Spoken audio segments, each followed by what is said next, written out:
Good evening and welcome to the April 2024 meeting of the Meeting Finance Committee. The meeting will be conducted in person and on Zoom.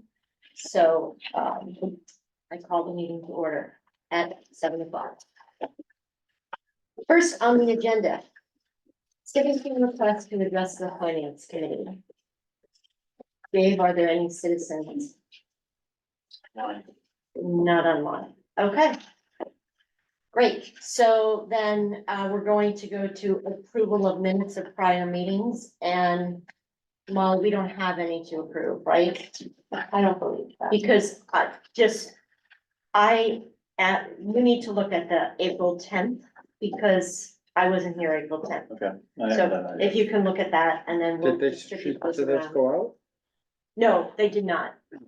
And then we do need to look back at how many others were still, Yeah, Louise has a copy too that I don't think she distributed the week before the 10th. So oh, catch. okay, all right, I can follow up with her on that, I didn't realize that, but, thank you. The next on the agenda is the reserve fund transfer. Madam Chair, we have a reserve fund transfer request in the amount of $37,809. This is related to the replacement of a projector that I had foretold the committee would be coming. The projector is operating, but it has problems. There's a full review and it's slowly dying. And we can't get parts for it. They don't, the manufacturers don't make parts. So we have the new device. The device that was in there was originally installed when the building reopened after reconstruction, it was in 2011. The price is based upon an actual quote that the town has received, plus an additional $1,800 for any unexpected costs that may develop with the installation program. Madam Chair, I make a motion that we recommend the approval of this request for reserve fund transfer in the amount of $37,809. I'll second. Great. Is this gonna be ready for our meeting? That would be the best case scenario, but probably not. Probably a couple of weeks too late on getting the item. But it will be in before the end of the fiscal year. Dave, can you just give me a reminder on the current balance in the reserve fund? Yes, prior to action on this, the balance is $1,880,000 even. With approval of this, it would drop the balance down to $1,842,000. Some potential draws on the reserve fund this year, snow and ice expenses. So we'll of course do the reconciliation of that at the end of June. But the allowance there is $353,000. I'm anticipating that to be more than $200,000 range once everything's settled up. We have a potential request for supplementing a traffic study related to home. And then there's a potential expenditure technology related again for services from third parties. But in the instance of the technology and snow and ice, that would be in June. Relative to the traffic study, we should have some figures for the committee sometime in May. Yep. And is the expectation, what do we have on the warrant to true it up, or do we have anything to bring the fund back up? Do we have any? Their fund would close out at the end of this year. Oh, just close out. We allocate for $2 million as part of the budget. Correct. We have it in our Got it. FY 25 budget. Got it. All right. So, Jim moves, do I have a second? Paul. Second, I'm a little rusty at this, so we'll take a roll call vote. Karen? Yes. Barry? Yes. John, Yes.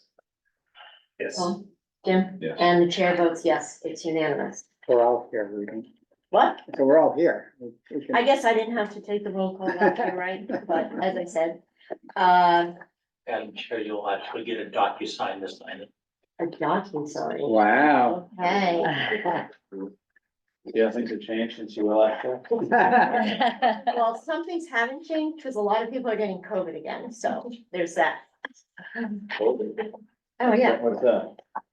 okay. So many people work with COVID, not even funny. Moving on.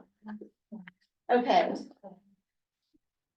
Citizens petition to amend the zoning bylaw. Is the Joe Matthews there? I believe he is. Go down one. And Joe Matthews should be joining us in just a second. Okay.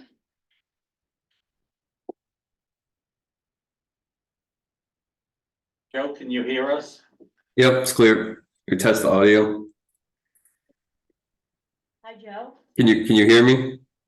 Yes, loud and clear. Okay. All right. I intend to present some slides. Just identification first. Joe Matthews, 31 Rosemary Street. I'm a town meeting member for Precinct I. So let me go ahead and see if I can do this.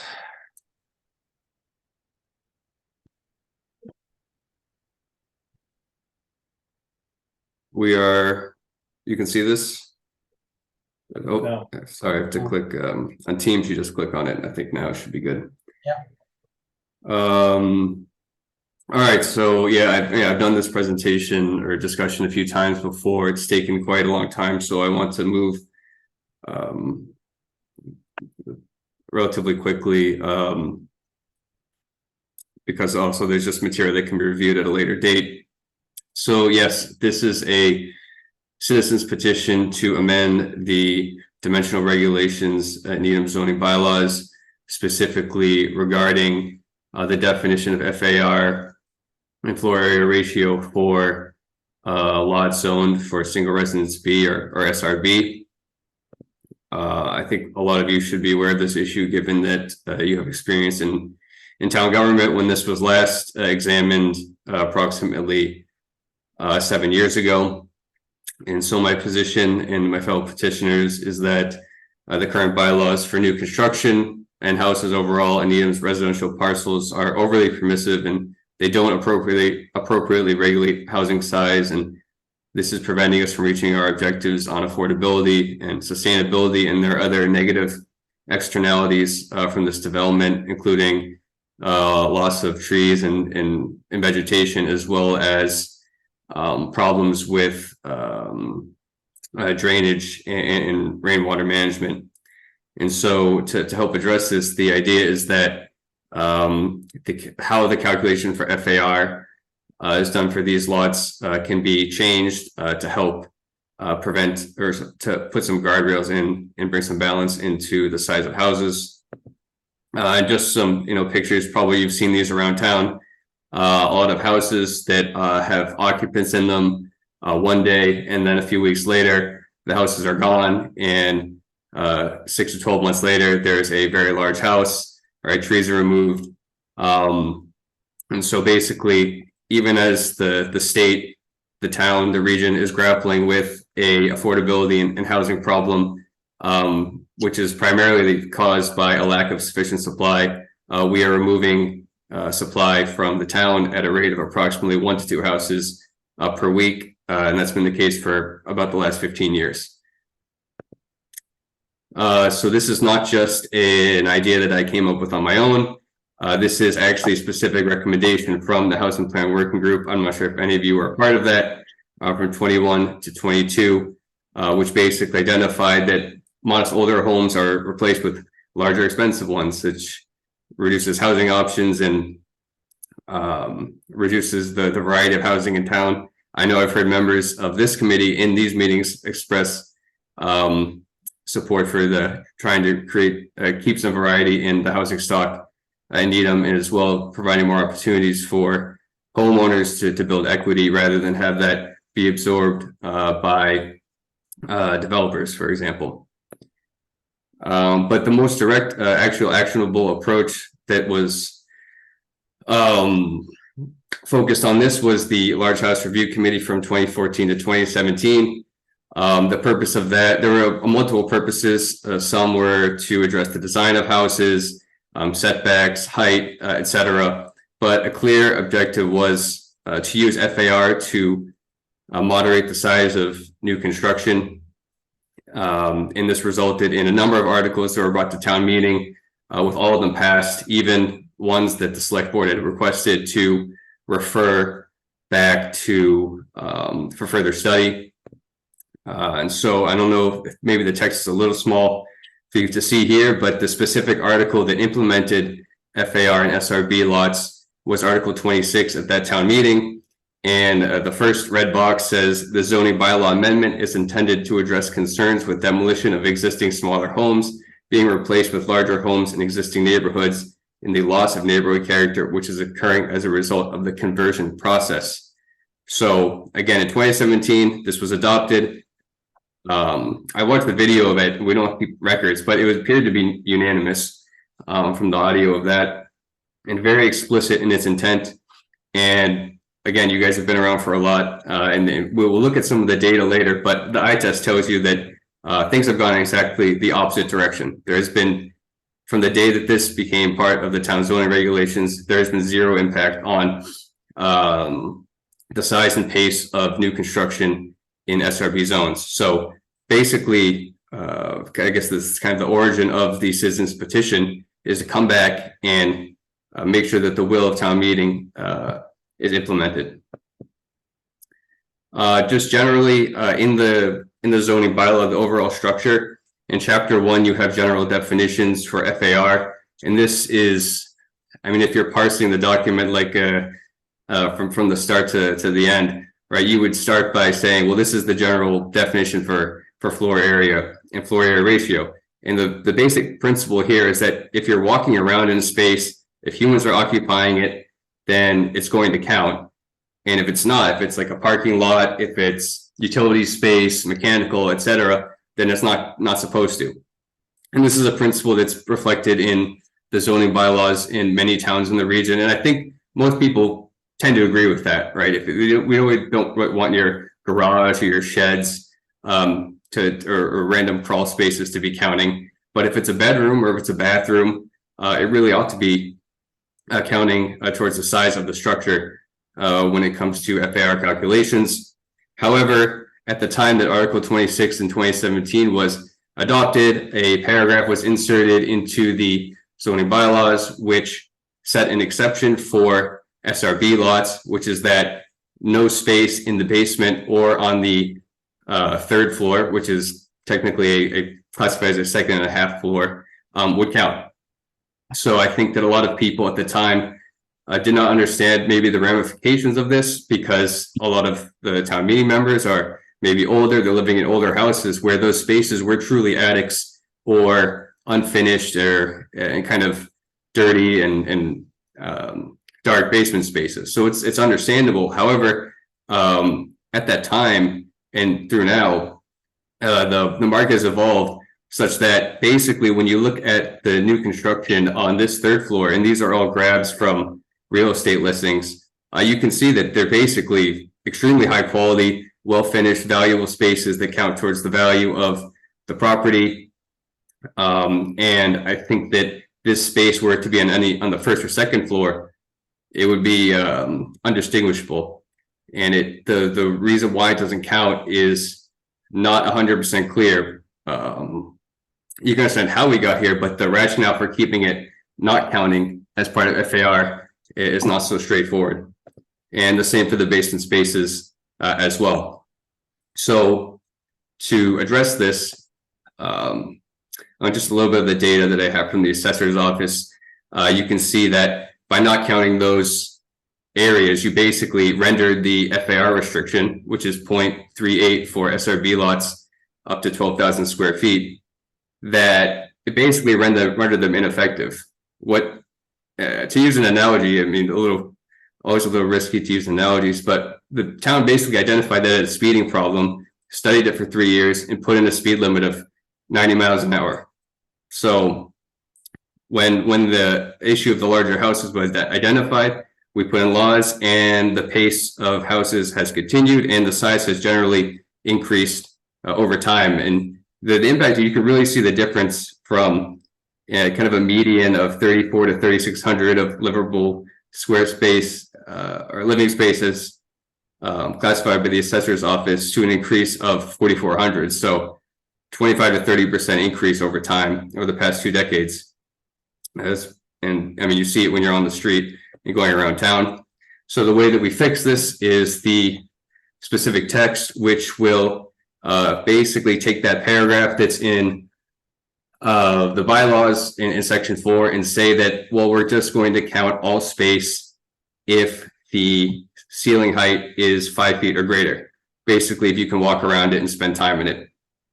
And this more reflects the reality of the housing market, where most houses, by the time they come back on the market, or if they're new construction, that space is going to be finished because it's just too valuable. The property is just too valuable and need them to leave space unfinished. I mean, it does happen certainly from time to time, and especially if houses are passing between families, but in that case, then it's not being modified so much. And just this is just some notes on mechanically how it works, just to demonstrate that this FAR change is only applying to SRB. If you read through the zoning bylaws, you notice that there are a number of times where the FAR calculations are kind of stipulated for different zones. But overall, the principle is that if it's a living space like a bathroom or a bedroom, then it's going to count. We do not use FAR for the other types of residential lots, so they will not be impacted at this time. And yeah, just a quick illustration of what I'm talking about. In the first column, you see that in the current bylaws, assuming a 10,000 square foot lot, you could build a house with 1,900 square feet on the first and second floor, and then the basement attic space would all be uncounted. This is how you get these houses that are marketed as 5,000, 5,500, or 6,000 square feet on a quarter-acre lot. And I don't think that this was really demonstrated at the time in 2017 when these were being discussed. And you would see in columns 3 and 4 maybe 2 possible options for a housing size on a 10,000 square foot lot. So still a house of significant size, 3,800 square feet of livable space. I mean, this is, depending on the design, a 4 or 5 bedroom house. You still have the 600 square feet of garage space in all circumstances. And I just showed columns 5 and 6 to show that this is the equivalent, depending on housing design. I mean, a similar result could be achieved just by cutting FAR by, down to 0.25 or 0.28, which seems quite drastic. I would agree, except you realize that when you look at the first column, is that some of these large houses are not actually at the limit. In other words, housing size could trend upward if we don't, absent any change. So there's basically, like I said, it's a 90 mile per hour speed limit. There are no real guardrails for development out there. Probably the only one that is really limiting house design is setback at this moment. Madam Chair, so I have 2 or 3 different comments and questions. The first one is, and I know John likes to weigh in on this, is the financial implication one that because if we limit certain expansions, then it limits property tax revenue? Yes. That's how I look at it. Yes. And that is a sufficient financial implication impacting future growth, new growth figures, and therefore is proper before us. That's what I think. Yeah. Okay. The second question, I've had 2 questions for the citizen.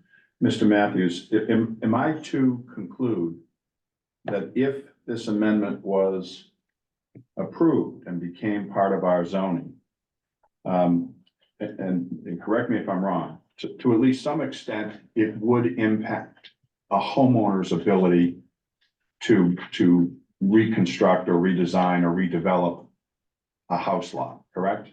Yes. And you're, And- go ahead.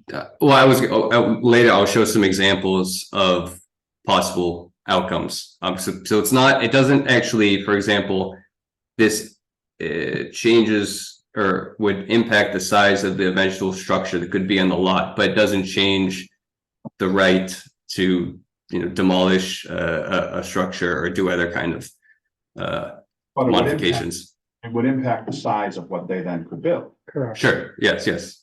Okay. And did you consult with the planning board in terms of whether this matter should be something that they would study and then come back to town meeting? Because this is the type of thing that usually the planning board would get involved in. Sure. So I guess a little bit from the history, I went over this. There was the large house committee from 2014, 2017, whatever, housing plan working group, 21 to 22. And then when that concluded, I noticed that this was still an issue that was going unaddressed. So probably starting December 22, I began sending them emails back and forth, just trying to understand how they were, some of the thinking, how are they going to address this? And I didn't really make much progress. In July 2023, I did a presentation with them and we had a little discussion at a summer meeting. And they signaled that they could see that there was maybe some concern or something to look at. And the timeline they gave me then was maybe 2 years, something like this. Although it was very unspecific, it wasn't like they were going to take a position or a structure of a committee or schedule. So then I just kept asking, and it didn't seem like there was much progress going to be made. Obviously, I moved forward with this petition with the support of others in the community in kind of January, February. Had to do it a bit early because of the zoning nature. And now the planning board still is not really taking a position or setting a schedule to address this, but I think that they see that there's a lot of interest in this topic and maybe they would be willing to move it forward. But as I mentioned previously, I mean, it's not that this came out of nowhere. I mean, this has been a problem for some time, and the issue is that a lot of the houses in supply are being removed from our small and medium inventory at a rate of 1 to 2 per week. So every week that you wait, I mean, that's another opportunity that's gone, and it can't be, for all intents and purposes, it can't be reversed or undone. So this is kind of the urgency. And also overall, I think that just getting more people out there and talking about this is important. And I'm really interested to hear what people say about it, because it's just, this has just been floating out there for a long time and no one's really picked it up. So, Madam Chair, just to finish my thoughts, and then obviously love to hear what my colleagues have to say, but I'm more inclined to, have these matters addressed by the elected planning board, whose job it is to kind of safeguard the interests of the town, the future interests, as Mr. Matthews has mentioned, but also the citizens' interests. So at least that's just my opinion. With respect to a vote on this, I would not be inclined to support at this point. One, because I think the planning board should be part of this. And two, I am concerned about the impact this would have on some of our citizens who, frankly, this could be their one opportunity to, make some money with respect to the home that they've purchased and that they've supported for years and years and years and paid taxes on for years and years. So those are my thoughts. Thank you. Anyone else? Sure. I actually tend to agree with Jim in some respects. This is actually something that I probably may vote differently as a town meeting member versus a member of this committee, which, again, looking out for town for process and also financial implications to the town. My guess is if this passed, the planning board would really focus on it as a result, but I don't know how much you have done in terms of analysis, Joe, in terms of how many houses that have been built the last couple of years that couldn't have been built and the impact on our revenue base. For example, new growth represents, Dave, correct me, 2%? About, Recently, yes. so an incremental 2% of revenue, which is not insignificant, given it's like $4 million, right? Is about what, 2%. So it's a significant, it would potentially be a significant impact, and not all new revenue comes from. Yes. Yeah, I have. I mean, I'm gonna be getting into that later, and yeah, I think maybe I'm not quite at that figure, but yeah, it is, definitely, in the near term, maybe it's not that big, but obviously it grows over time. If you figure, when you take down one of the older houses and you add a new house, you basically a little bit more than double your revenue at zero cost and zero work. There's no doubt it's been a boon, to the town's finances in recent years, but I think that one of the points of this whole exercise is to show, the town meeting. I'm not disagreeing with you. Yeah. Joe. I mean, whether this, town meeting is gonna decide Sure. how they want to, the issues like this and how it impacts Yeah. the quality of our town. Yeah. We're looking at purely financial, and having that information is important. Yeah. Anyway, that's, Yeah. I think that's, I'll leave it there. But, for your presentation, those are issues that people are gonna ask you. You should make sure you're upfront with it, and obviously the limited time that you're gonna have to present. Yep. So I agree with Jim that we do need to take position on this because it does have a financial impact on the town, and the passage of this would have an impact on new growth going forward. And so I do think we need to take a position on it. I also agree with Barry and Jim that I think that there's a process for this, and I think we vote for planning board members to do their work on issues like this and other issues. I think this is one in particular where it's much more than town meeting. It's the residents of the town should be consulted on this, should have an opportunity to speak on this, should be able to study this.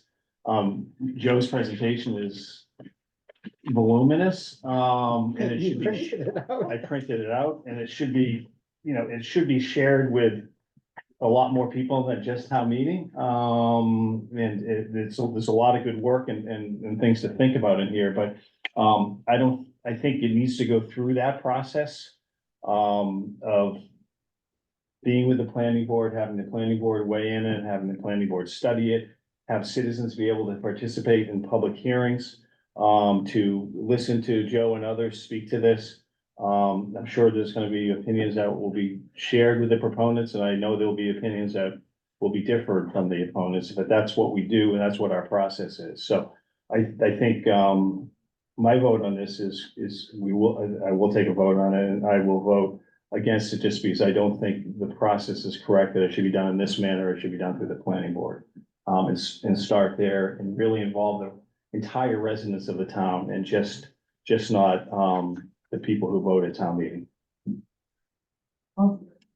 Madam Chair, I'm in a similar position with my colleagues in the committee. When I went through the materials earlier today, the first thing I thought was, where's the planning board? That's from a process standpoint, in my mind, where it should start and be worked. And then I also realized the question of growth revenue and how important that has been to the town over the last 15 years. And we ought not run into something without understanding the implications of it. So I'm in a similar position as our colleagues. Karen, thoughts? Well, I guess I was focused on when he said that he's brought this to the planning board and that he really hasn't gotten much of a response. And I guess just in my naivete, like, what is their process for taking these sorts of things up? I mean, like, does something like this help to move that forward?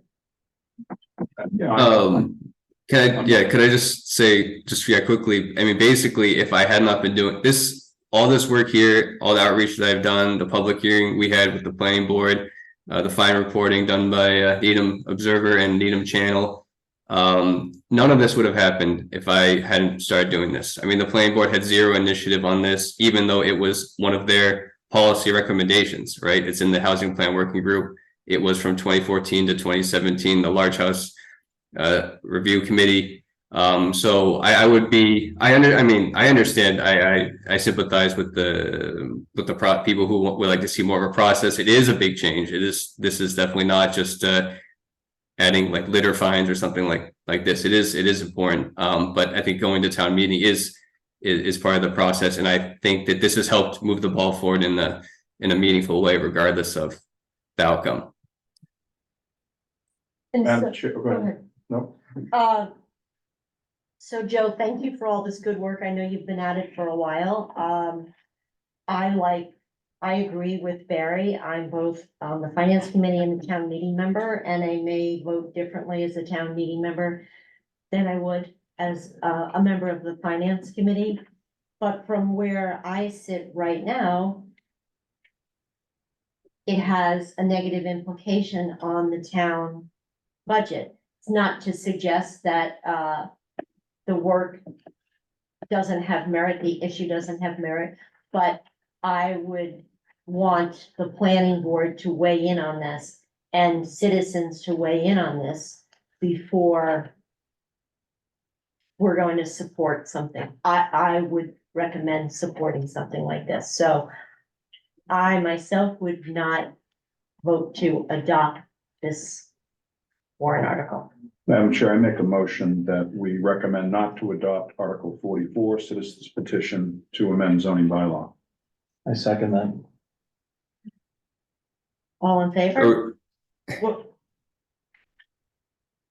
would you like me to just say a few words? I mean, should I just halt the presentation at this point, or did you want me to wrap it up quickly, or what? I mean, I think we need to finish our vote. Yeah. So, Mr. Matthews, I mean, I think, you've done a great job, and we've read your materials, and we've had citizens reach out to us. This is not something that, we're giving short shrift to. We actually have given it great consideration. We've been waiting for you to be able to come in. I know you're very, very busy on your work schedule. And this has been on our agenda, I think, 3 or 4 times. So that, this is something we do take great interest in. And we started at 7:05 and, so 25 minutes for a citizen's petition is a good deal of time. So Madam Chair, I would ask that we proceed with the vote. and I would second that. So we have a vote, a motion, we have a second. All in favor? Aye. Thank you. Joe, thank you very much. Yeah, I mean, there's the finance related stuff that was not included in the materials I sent you, and I'll send them along then. Great, that would be helpful. Appreciate that. Thank you for your time. Yeah. Thank you. Okay. Article 3, establish elected official salaries. You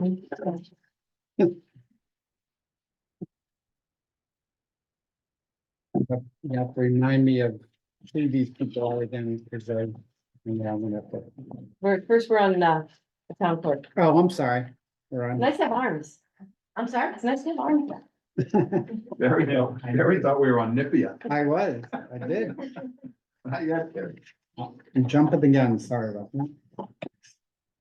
that. So the elected official salaries is an annual article, under state law recommended by the Personnel Board, which as of last week is now the Human Resources Advisory Committee, and is voted by town meeting and signed by the governor last week.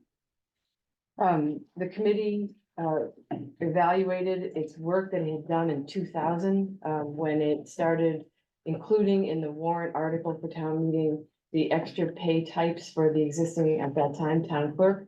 Because at the time, under the statute, elected officials are paid one salary and they're only paid the salary that is voted by town meeting. There can't be other pays that are assigned to an elected official.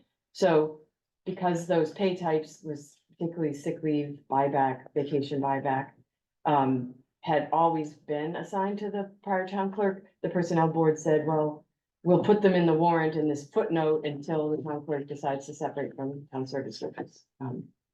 24 years ago. So, the board met and they reviewed their memo from 2000. And they, recommend, one salary for the town clerk. They also looked at the prior practice of having a second, tier of salary for, a town clerk coming in. And they decided that that was no longer necessary, given that the change to take out these extra pay types. They also increased the pay, the base pay of the town clerk to match what, similarly situated department managers are in town hall, which we're calling a grade 12. And that's the salary that's recommended at the $129,130 a year. Madam Chair, I make a motion that we recommend adoption of Article 3. I have a question. So Kate, is there a report from the personnel board on this? That can be shared with us, in other words, how they got to this amount and, is there a study done of other towns? And I just wanna, I think it's important for us because the town clerk was someone on our committee that, you know, there's a robust reporting on how this was arrived at. So I did an FAQ, I don't know if it's. I want to vote on it, but I need information on it. I just, and I take your word, obviously, but I need Yeah. to see the support. I need to make sure we're Yeah. making the right decisions. I have the, Yep, so there was a memo. Yeah, I have more though, yes, I have that FAQ. I have the memo that I gave the personnel board in February. I think you'll enjoy this probably. I have a memo that I wrote to Paul Milligan, who was chair of FinCom in March of 2000, since of course I wrote the memo. There was, you know, and I can send you that. I He didn't. was the read it. chair when I left. I think he's the reason I left. That would Just be a great. joke. You know, interestingly, though, so that, I have that for you, and we do, I have You have a list of comparables? I have some comps, yeah. Oh. Yep. Did And I- the salaries vary, we have, the comps that we have are both elected and appointed, and so the salaries do tend to vary. We'll get you that, and get through all that tomorrow. That's true. I think to me, the most compelling justification is that you tried to develop a scheme that would equate this position with the other grade 12s, the similarly situated town hall managers. And so I believe that's appropriate. I'm not as inclined, even though I'm happy to look at comps, but I'm not as inclined. Only because I'd rather this person be paid the same as our people. Even if it might be a little bit less or a little bit more than another town. So that to me is more compelling. But I understand your point, John. It's just, I find that data point to be. And I don't disagree with you on that data point. I think it's an important one. But I just think that, I think this one is one where the homework is appropriate. And that's my only concern on it. And Curiosity, apples to apples, what was last year's salary? The base salary was 116,802 with a longevity payment of 10,513, and Okay, then the sick leave, provisions. okay, so this is less. It's about the same. About the actually. same, okay, But the difference is that It's all pay. yeah, well, yeah. but the difference really is that it was prior to this warrant article, there was a step, right? So there was a new town clerk and 6 years of service. So you're looking at the comparable pay, obviously, with 6 years of service. Got it. So do you want to hold off on voting on this till next Well, week? Until we get we can. I mean, I would prefer that, but I'll withdraw the motion, John, if you're not comfortable. I just wanna, I'd like to see that information. You don't mind? If you don't. Of course not. I know you don't mind. I just think it's important for us to have. Thank you. Okay, collective bargaining, NIPIA, Article 4, and IPWA Article. So to answer Barry's question, NIPIA collective bargaining agreement is our public works employees who work in most of the outside operations, highway, water and sewer, parks and forestry, as opposed to, either administration or building, custodian and trades who are in the BCTIA unit. BCTIA unit has already settled for FY 25. This proposal, includes, a 3% increase for the first year, a 2.5% increase for the second year, and essentially a 3% increase in the third year, but it's split between the dates that it's operable, the first day, 2.5%, and this January, 0.5%. The main objective we're trying to achieve with this contract is in the license payment provision, and that is to incent employees to go out and get licenses in many areas, but particularly those that we're having a difficult time recruiting for. And so employees who have licenses can be ready for promotion, and they can also step in to help us when we have long-term absences and things like that. The final thing on this contract is this is the only union that we had that did not have a town contribution to the 401A retirement program. And so we have agreed to implement that. Madam Chair, I make a motion to recommend adoption of Article 4, fund collective bargaining agreement for the NIPIA. Second, All in, Question if I may. Okay, approximately how many employees is this going? 60. 60.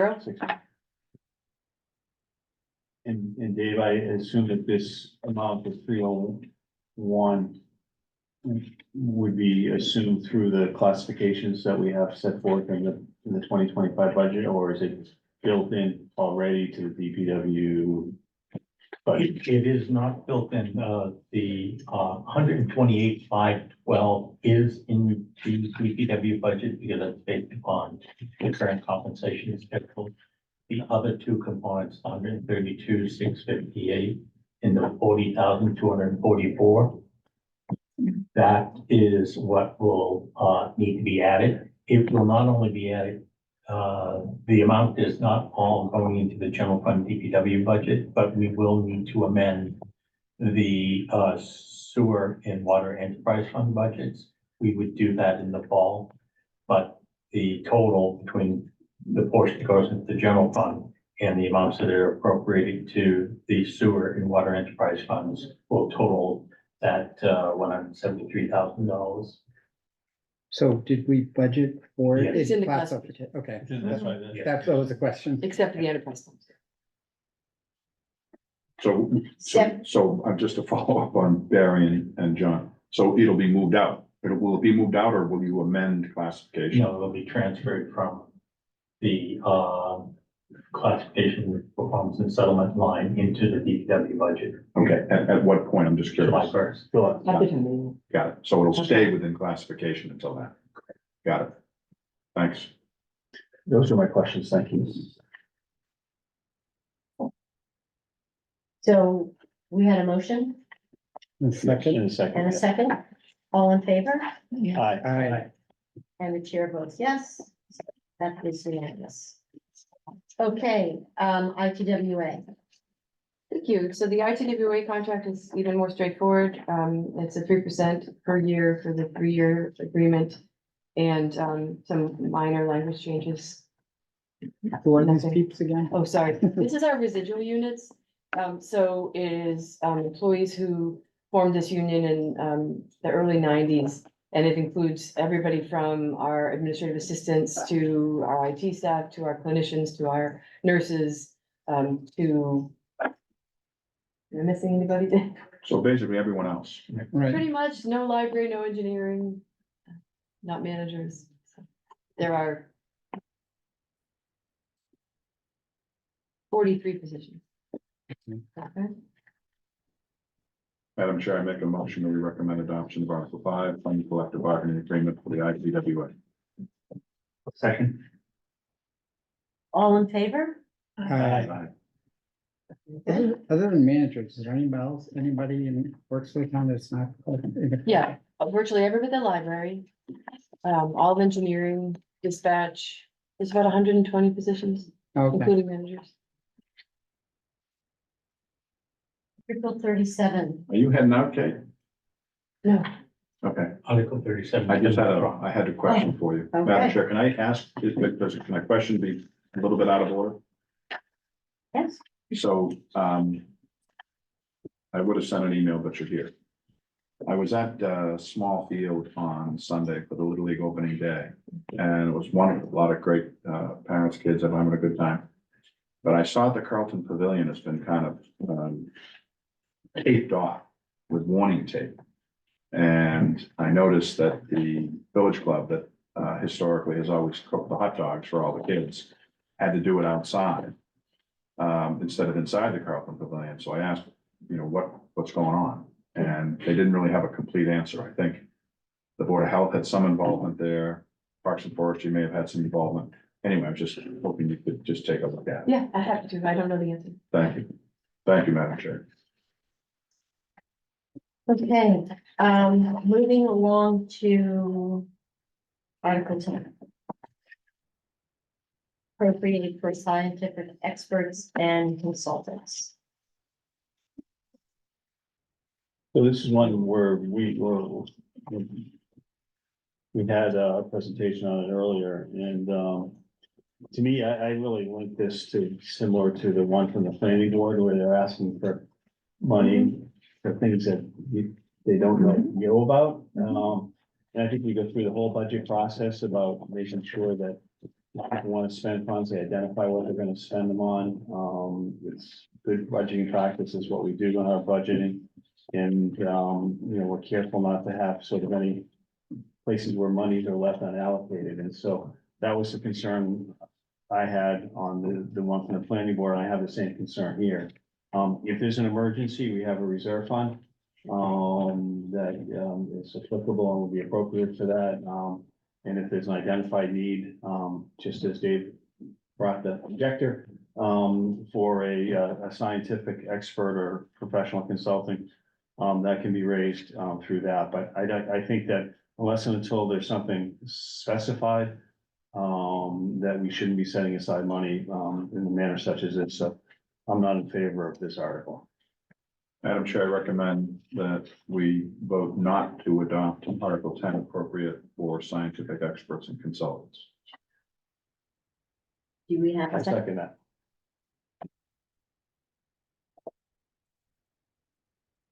All in favor? Aye. Aye. Thank you.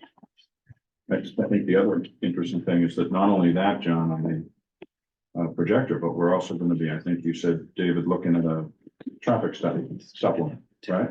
Yeah. So, I mean, When is that? We should have. Next week? Okay. I guess the point is that, I think some people think that it's our money and we're somehow hoarding it in our pockets. We're happy to approve it when it is needed for the town. That's the whole purpose of the reserve fund. So I agree with you, John. Okay, Article 12, appropriate for information technology consolidation, excuse me. We've had several presentations on this. Are there any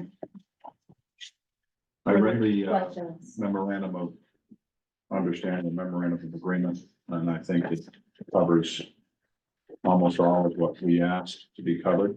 As I mentioned before, this may not be the way I would have done it, but I'm not in charge, and I do feel that we should give deference to our executive branch of government if they determine that this is the best way to provide the service. And as long as there is an agreement that this will not be to the detriment of the town side.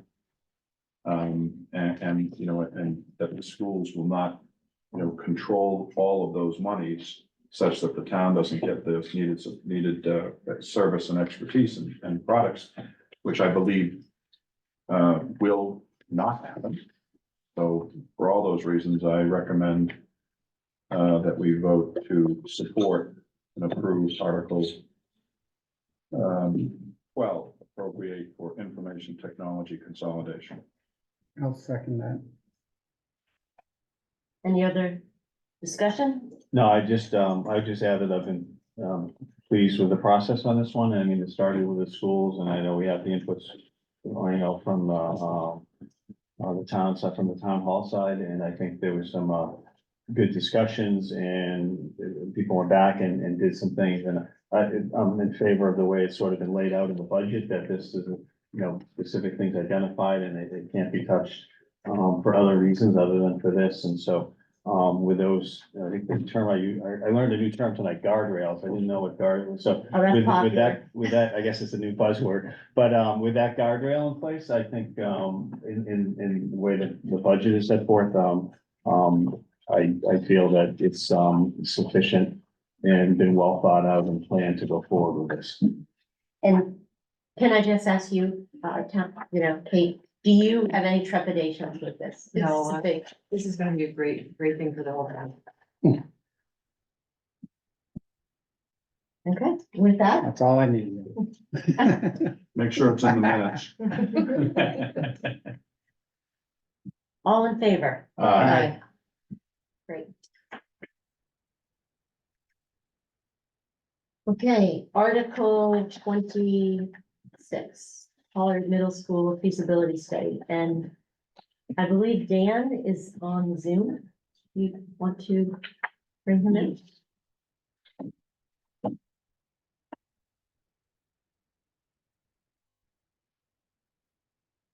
There's a presentation tomorrow night, right? I think, the school committee, is that right? Yes. But It was distributed, I think, a couple weeks ago. It was an FAQ. No, but I think, no, No, there's it's another, there's a presentation, you're right, Barry, there's, I think the school committee's School doing, committee's part of the doing school it. committee meeting tomorrow night, or maybe that's what they're doing.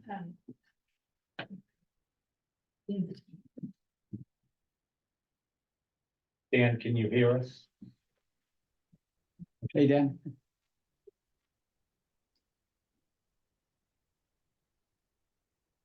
okay, questions? Comments on I have- Article 26? Yeah, I have a couple comments. One, I've been pleased with the fact that, how the engagement with MSBA has gone and through Mike's leadership and Dan's leadership and others. They're gonna be a critical component to us being able to do these school projects, and, the fact that that engagement has begun, has been successful so far. I think is a very good thing, and because it's gonna be necessary for these projects to be built.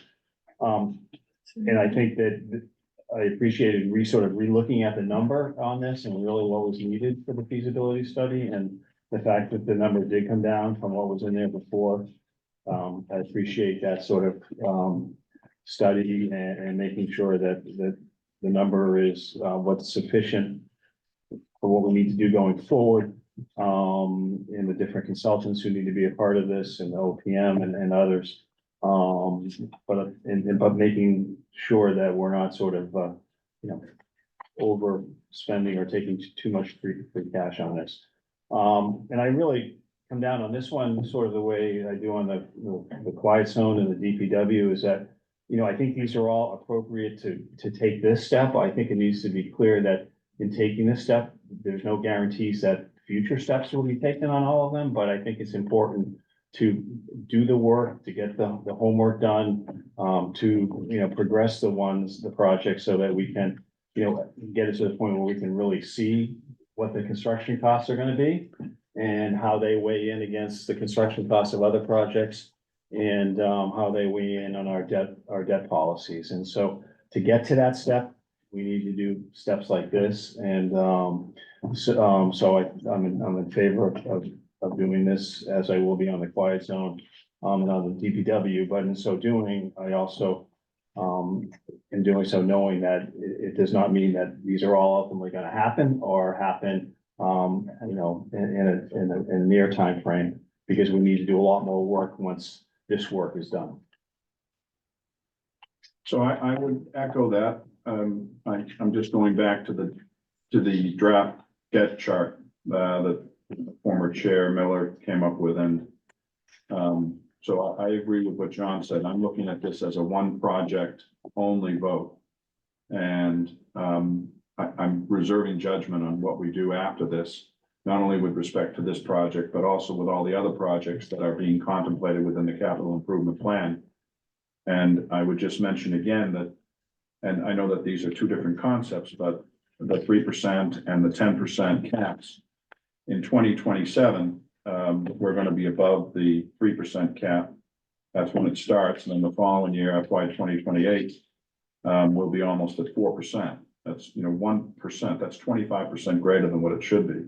And on the 10% cap, we start being above the 10% in FY 28, and then it gets as high as 14% in 2032, and that's almost 33% increase. So above where we should be. So I think we need to, make sure town meeting is aware of the implication of taking on these large projects, what it might mean to other large projects that are contemplated. But that being said, I think that doing this warrant article at this time is the correct action. Thank you. Well, I agree. I think, to start the process, you need to do this and, the budget in the out years is daunting, but this is required. Barry, Karen? All I would add is, I think, there are things we can start to think about in terms of future budgets to mitigate some of the potential impact.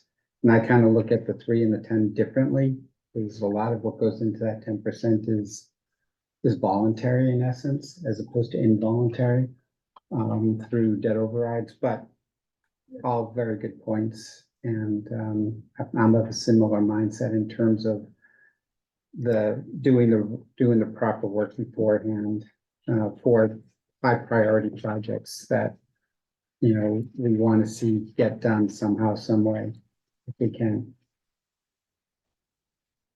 Yeah, I don't have anything further to add, but. Great.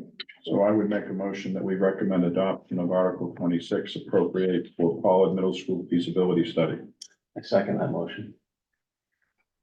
All in favor? Aye. Thank you. So the high school is in pretty good shape, Dan, and Pollard might be in pretty good shape. And if you get Mitchell done, then the 3 schools I went to will be in good shape. That is the plan. That is the plan. We will take care of that. And I appreciate.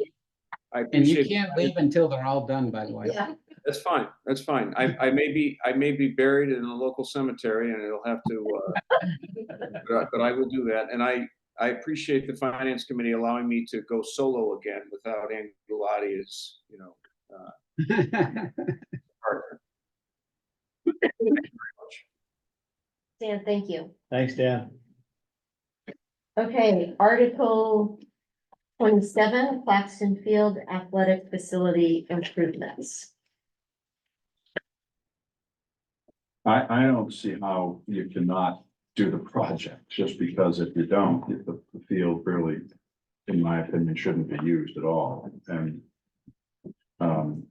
it is a very needed and used asset of the town.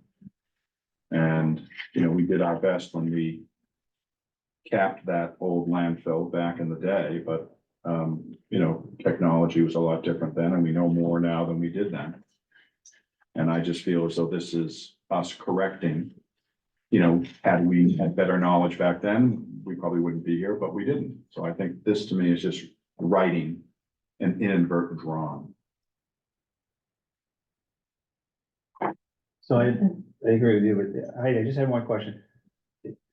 The committee that studied recreational, wasn't one of the things to do a skate park or something at Claxton Field, and how does that play in or not play into this, and is what we're doing here sort of precluding that from ever happening? I don't think so. The skate park was meant to be, I no longer remember what that part of the property is called, the quarry, which doesn't interact with the field. There was some thought about putting pickleball courts around the edge of the field, and I think that will require And that's, some further study. that's where But the skate park portion shouldn't be impacted by this. project. The pickleball is where the tot lot was, and there's an ongoing design that we funded last year of the active. And that's part of that. Yeah. So this doesn't preclude it. I think Dave, you wanted to. I just want to make sure that all the members were aware, we do have bids in. And the lowest bidder came in just under $3 million. We are asking that the request be funded at $3.6 million because it does involve work with the ground and contaminants, and the money above that amount would only be used if there's a reason that there's additional work that has to be done in terms of the removal of the contaminants and not for any extras. So we'd ask the committee to support the article as is. The 3.6, even though you think it will come in at about 3 million. 3. So I'm glad, thank you for just answering that question, because I just want to make sure we're not precluding something that we might want to do or have to undo some dollars of a $3.6 million project. And so I'm glad, I didn't think that was the case, but I just needed to hear us that. So thank you. So I make a motion that we recommend adoption of Article 27, appropriate for athletic facility improvements, Claxton Field. Second. All in favor? Aye. Mr. Claxton, when he was last here, was living right on the road that goes down to Michigan from Lindbergh, right on the corner.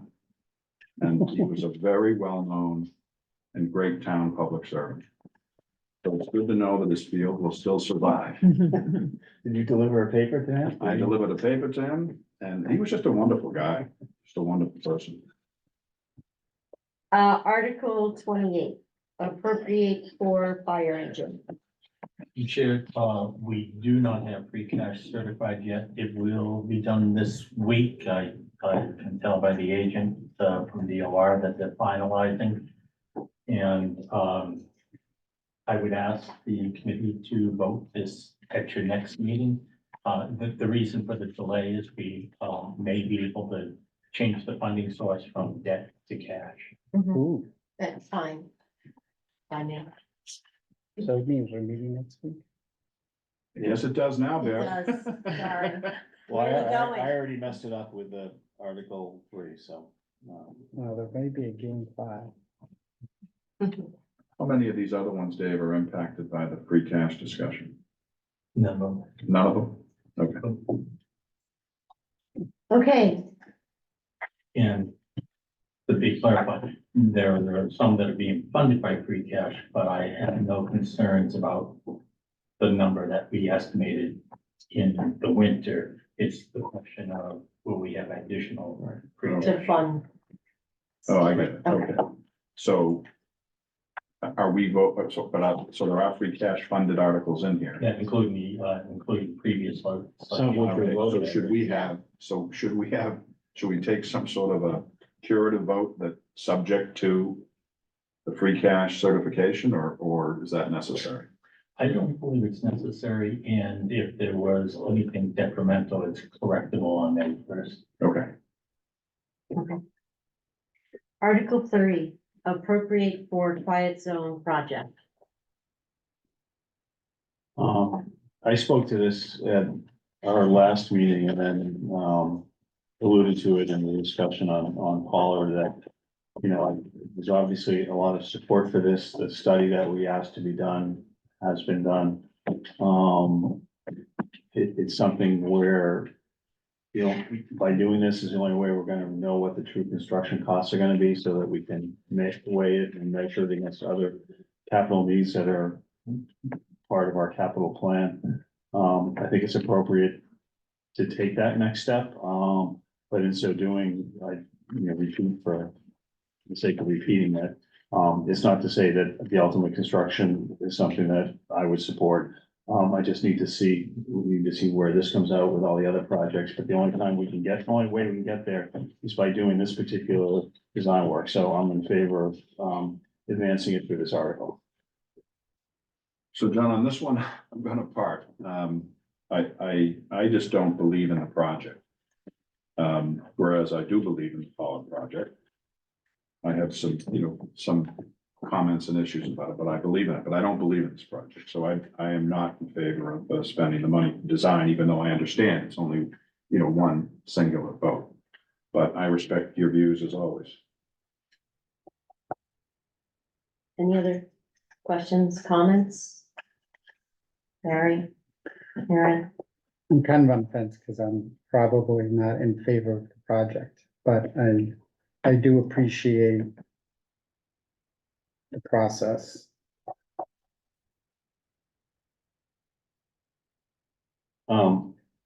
Karen, Yeah, I guess I feel the same way, like, I don't. And so to spend the money, for me, if I don't really believe in the project itself, is kind of a little difficult to do, but. I think that if the project were to move forward and there is a lot of support for it, it seems. Then we should at least have all this information to make a decision.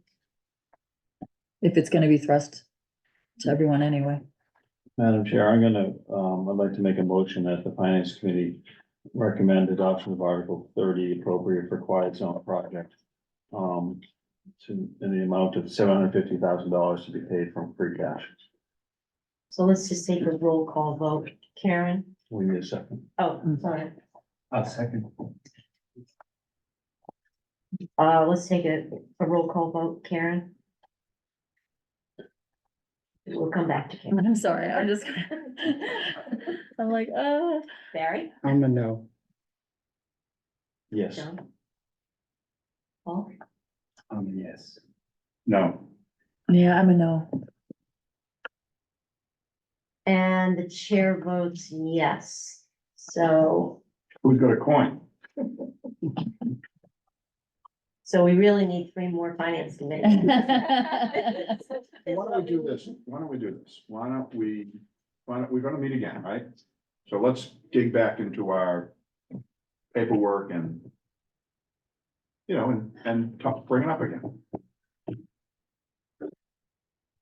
Absolutely. Okay, well, I think something's gonna change. Well, it may or may not. Right now, I hate to have the finance committee not taking a position because of the tie, but if that's what it is, that's what it is. But let's just, we have to meet again. I mean, we can revote anything, even up until the time we Well, go to. we're meeting again next Yeah. week, so we can. Right. easily- Yeah.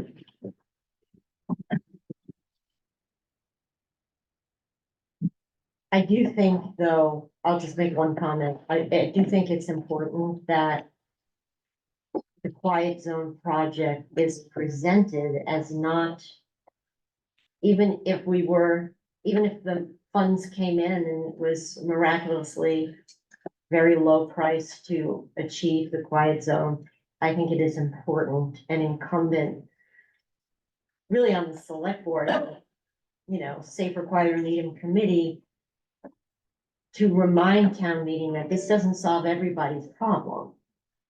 And because it's not going to, and it's not going to change things for a group of residents, so town meeting needs to understand that, I think. Okay. Public Works Facilities Improvements, Phase 1, Article 32.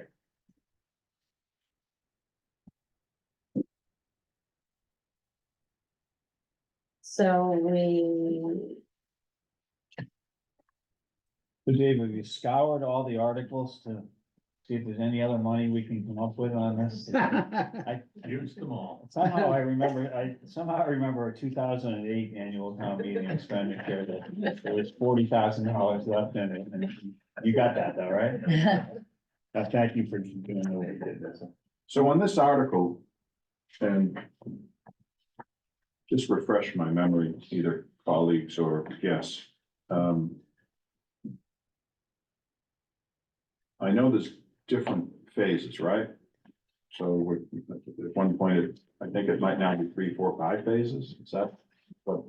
I think at least 3, right, Nick? No, potentially 5. Yeah, that's what I thought. I had that lucky number 5. So is this 2.3 design? Just refresh my memory. What will that design? Will it design phase 2, phase 2, 3? What is it gonna design? Phase one. just phase one.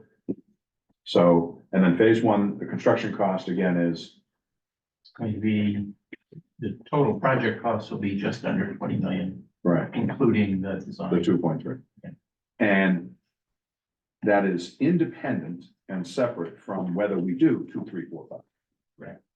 And it's the judgment of the select board and town manager that phase one is critically important enough that even if that's the only one that we ended up doing because of whatever reason, you would still recommend that that's an important and essential piece moving forward. All right, well, I would recommend that we vote to adopt Article 32, appropriate for Public Works Facilities Improvements, Phase 1. The question, Hank, just to follow up on that, where, is there a place where we can, kind of a summation of the 5 projects and what the costs of each of those, or is that in this that you I sent? believe it's in Because I haven't read it yet, It's in but, the FAQ and it also links to the study for you. Yeah. It's a big study. Yeah. If yeah, you- just the executive summary, it would be great, just so overall. So that link didn't work for me for some reason. Thank you, Alfie. If you could just look at that, thanks. What for me? It takes you to select. But it just didn't work. No.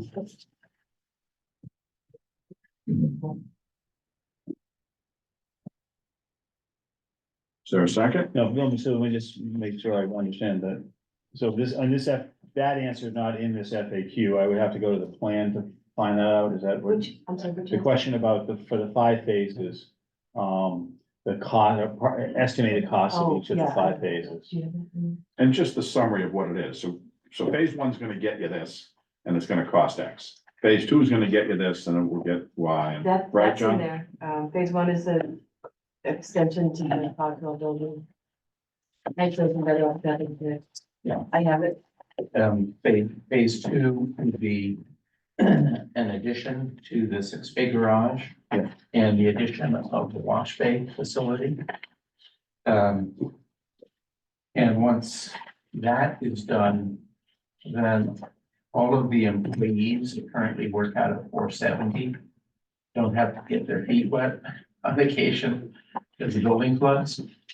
So I think if you could provide that information as a follow-up, at least, Yeah. is that? It would just be the dollar amount. Yeah. For each of The those. dollar amounts are in the study, right? Yeah. We can get that to you. Yeah. Yeah, I mean, I've got it in your handout here, but this is just for phase one.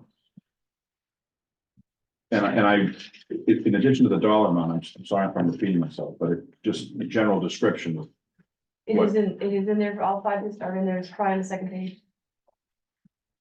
Mhm. In the overall study, I think it's appendix, oh, I see, okay, I got it. appendix O is the summary of the option 4, which is the recommended solution. Get your page numbers. Got it, I got that, thank you very much. It's the bottom of page 1, top of 2. So at 10,000. So if we just have square prices, foot, I guess that is what we need, and maybe whatever the design is plus construction. It's 10,000 square foot addition So, with 5, yeah, so it's $20 million. we asked that question Right. when they presented Right. Barry, and it's, That's right. there's a lot of specialized equipment. from my Yeah, I do understanding recall that's that. going into this, that. I do so recall it's- that. it's like fitting out an operating room in a hospital where, Yeah, you know, the cost of it because of the equipment that you're putting in there makes it more than if you were just building a basement. So I think that's how it's explained to me. Plus, there's a lot of site work that has to go through there. We will have to do blasting again. And there'll have to be earth moving. And dealing with, runoff.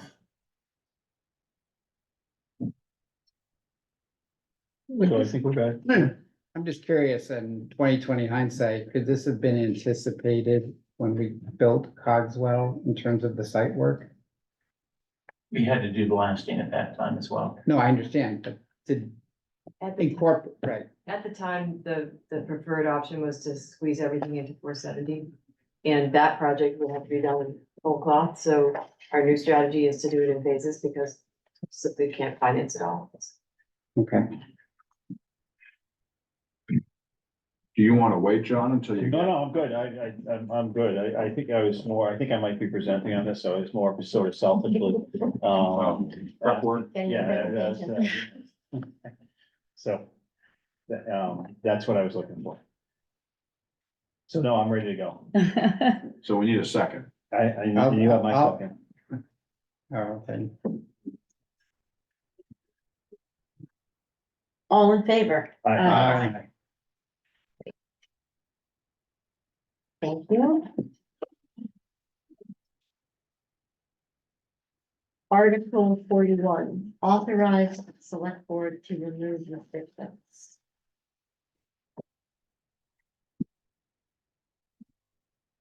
So did we have any, so was that in one of, was there a handout on that? I know we had asked whether or not we could have some spirit of the select board or intent of the select board. I think, isn't this the one where you're trying to eliminate the So- requirement of seniors? Or am I getting this wrong? No, that is. No, that's the one. Right.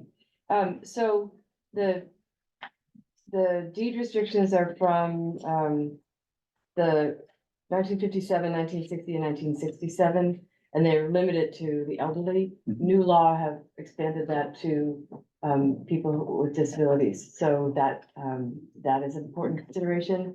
The Housing Authority is asking that it have flexibility, that, I'm sure you've heard the example, somebody who's 59 and has to move out of a family unit could move in. But we have drafted and have shared with the Housing Authority, but haven't got back yet, an MOU between the Select Board and the Housing Authority that would memorialize that the intent of the Housing Authority is that the vast majority of these units are for elderly and disabled, so that there would be some ability to ensure that that happens. So I'd ask that we just delay until we see that, if that's all right, Madam Chair. Sure, and I just have another question on that point, and it's really because my question wasn't answered this weekend, by the Needham Housing Authority, but if you're eliminating that distinction, but yet having a more, a memo understanding that it would largely be for the elderly and disabled, does that, my understanding is that will not count in compliance for the MBTA Communities Act, and that's what I'm not. No, but that's my point. Why is it not part of the MBTA Communities Act? That is my question. Certainly not the existing units, but the incremental units. Why would that not be part of the compliance? I'm going to ask the answer.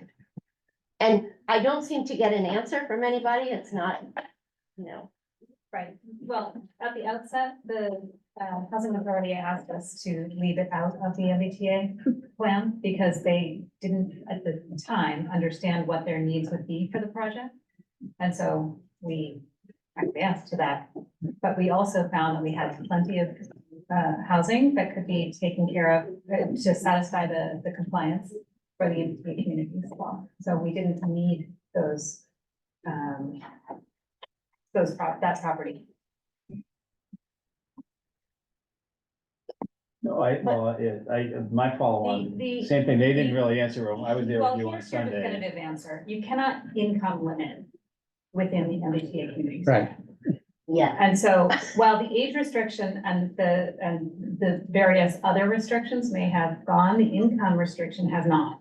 And that cannot be part of the MBTA.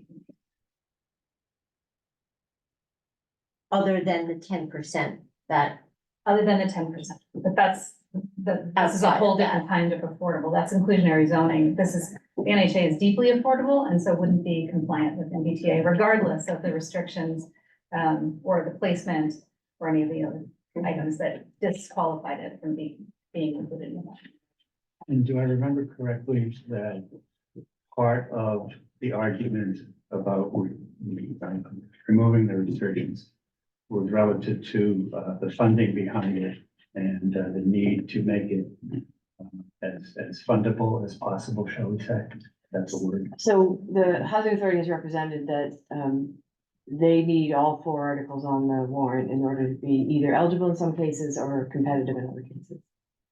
We have been drafting FAQs rapidly, and we've drawn one up that tries to explain the interrelationship of those 4 articles, so you'll have that too. I understood the competitive was through the discussion, that was what's resonating with me. The eligibility thing was important, I got it, but I think they feel comfortable with that. But the competitiveness and, you know, getting the people, the investors into that project, I think that's what their biggest concern is. And I understand it.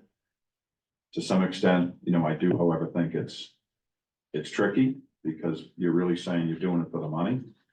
And I know that's a terrible thing to say, but that's what the investors do. They're not in business just to create nice housing for, you know, the elderly or the handicapped. Well, and in particular, if there aren't tax credits available. Right. But, The alternative is doing it ourselves the way we want, which, Yeah, no, I agree. which I agree. isn't feasible. That's right. And so if you wanted to do 150 units like there are now, it would be a better density. You'd have more open space. And it would cost us a fortune and you would be able to accommodate as many people. And the memorandum of understanding won't frustrate the ability of the financing ability. They're making sure of that. That's why we sent it to them first. Okay. So, And their consultant is away this week. So. okay, so this is on the agenda for next week? Okay. Authorization to expend funds for consultants for NPTA communities. Do we have? He came in last week, so we're just voting on this. Is that correct? Right. They were gonna have some meetings, I understand. To go. Yeah, so, sorry. Yep. Please. Thank you. So Gary Ajemian is joining us at our home meeting tomorrow night, to discuss all of this. And I, spoke with him and Karen, earlier this week to try and better define what elements he feels is left out of the analysis that was provided by the home team, the consultants and our town departments. I have to admit that on our call, I wasn't able to determine that, and I asked him to bring a very specific list to the home meeting tomorrow so that we could really work out what the elements that are missing. And I think the home committee is quite open to understanding where there might be deficits in our analysis. One example of that is the traffic study that we have already requested. That does appear to be a deficiency. So if Mr. Ajemian is able to articulate what else he needs to see, what the output would be, then we'll discuss it in the meeting and move forward from there. Madam Chair and Barry, John, you guys have tenure here. What opportunity, let's just say that we can't get to a pleasurable spot on this. And let's say that the finance committee still believes that there is a need to do additional evaluation from an infrastructure and engineering standpoint. Is there any other mechanism?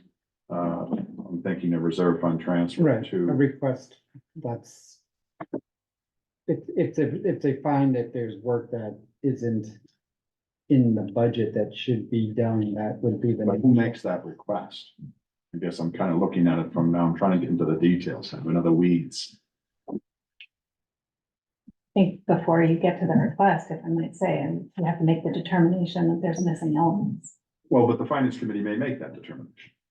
They may, I mean, we may not, but we may. Well, what, But the- then what you're saying is it the citizen that makes the That's request my or the point. home? Right. committee Right, in that other words, we makes the can't, request? we're not gonna make the And- request. I think part of the issue is the citizen can't make a request for funds, can they?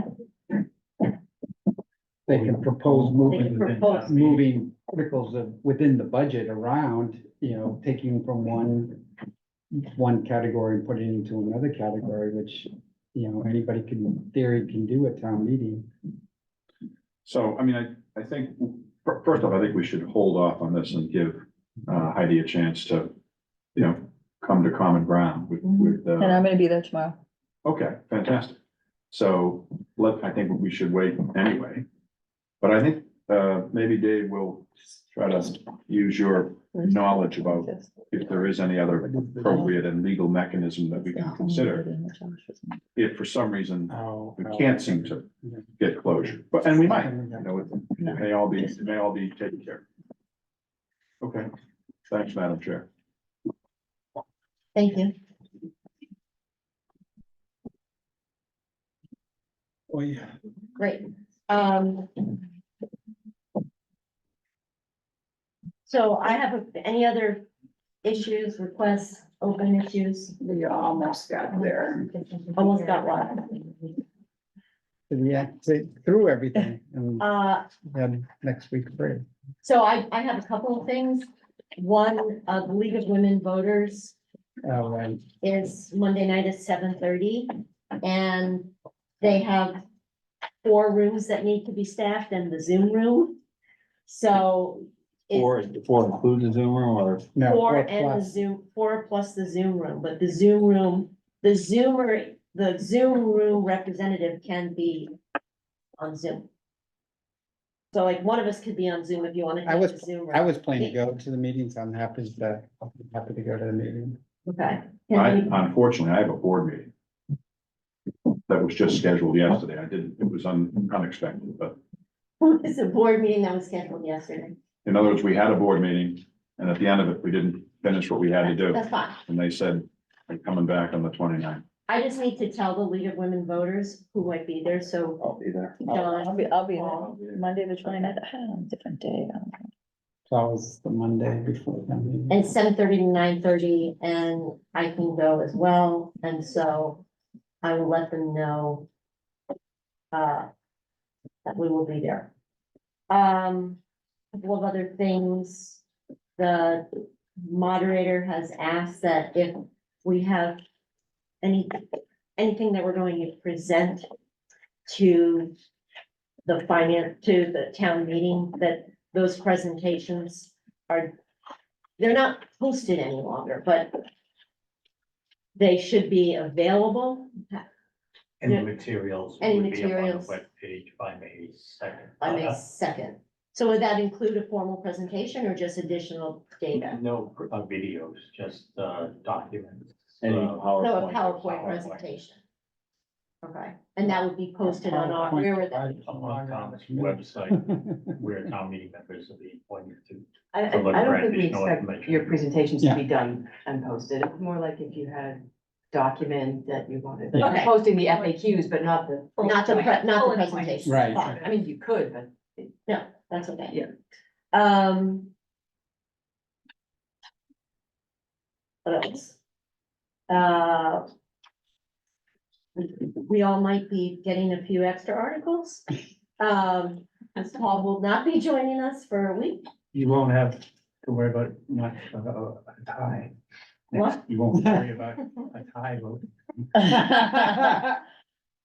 But hopefully you'll be I should be, back for I should be, special town meeting. yes. You can do all of the articles at special town meeting. No, I'll be back for the first meeting. You will be. Yeah, Okay, that's my intent. okay, great. Oh, so you can present your articles then. That's my intent. Okay. All right, so I'll just have to, we'll just look. We'll, at we'll walk you up to the podium. Yeah, Paul. show me where it is. Point me in the right direction. So if there's nothing else, I just want to clarify something that, so the ones that we still have to act on are Article 3, the officials, elected official salaries. Article 30, the quiet zone, Article 41, the remove restrictions on the housing authority. And then, Article 46, the citizens petition on the ND expend funds for consultant. And no, Article Article 28, Yeah. the fire engine. I apologize, and fire, okay, so those are the 5 that we need to, act on next week, and And there may be a request for funding to one or more of the stabilization funds. That too will be impacted on what we want on free cash certification. okay, Okay. All right, I just, And we will have the request for the parking,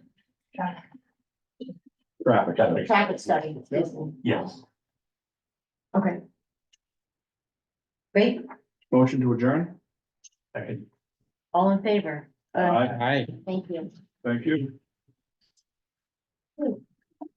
So